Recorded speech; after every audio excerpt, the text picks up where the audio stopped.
I grew up in rural Alabama, 50 miles from Montgomery, outside of a little place called Troy. My father was a sharecropper, a tenant farmer.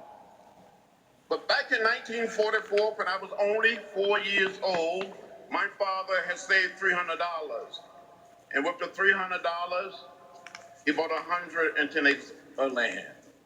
My family still own that land today. How many of you remember when you were 4? What happened to the rest of us? It was many, many years ago when we would visit the little town of Troy, visit Montgomery, visit Tuskegee, visit Birmingham. I saw those signs that said white men, white women, colored women, white waiting, colored waiting. I would come home and ask my mother, my father, my grandparents, my great-grandparents, why? They would say, that's the way it is. Don't get in the way. Don't get in trouble. But one day in 1955, 15 years old, in the 10th grade,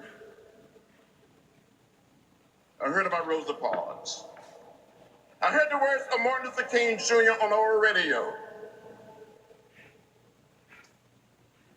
1957, I met Rosa Parks at the age of 17. In 1958, at the age of 18, I met Martin Luther King Jr., and these two individuals inspired me to get in the way, to get in trouble.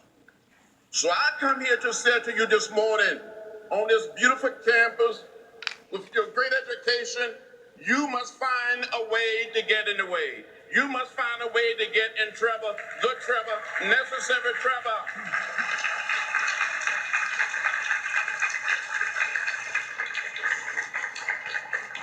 Use your education.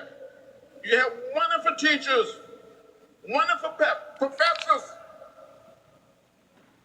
researchers. Use what you have. Use your learning. Use your tools to help make our country and make our world a better place where no one will be left out or left behind. You can do it and you must do it. It is your time.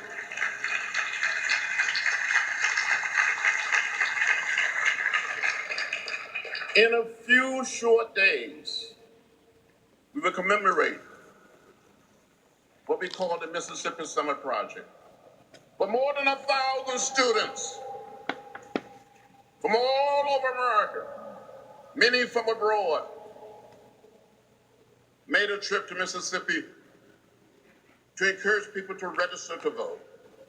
And the summer night of June 21st, 1964, 3 young men that I knew, 2 whites and 1 African American, Nicholas Werner, Andy Goodman, and James Chaney, went out to investigate the burning of an African American church that was used for voter registration workshop. These 3 young men were detained by the sheriff, taken to jail, taken out of jail, turned over to the Klan, where they were beaten, shot, and killed. And I tell students today, these 3 young men didn't die in Vietnam.